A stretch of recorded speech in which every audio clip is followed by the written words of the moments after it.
بهمة حب الأنام নবী করিম সাল্লাল্লাহু আলাইহি সাল্লাম বলেছেন যাকা নাফসুল ঈমান, তোমার মনে আল্লাহ সম্পর্কে বাজে চিন্তা আসছে, আসার পরে তোমার মনটা অস্থির হয়ে গেছে, এটাই তো তোমার ভিতরে ঈমান থাকার দলিল।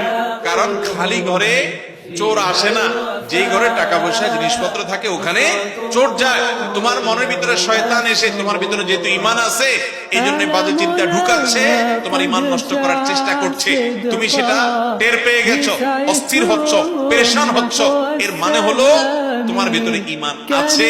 এটা ঈমান থাকার প্রমাণ। তোমার টেনশনের কারণ নাই, বরং আল্লাহ শুকর আদায় করবা।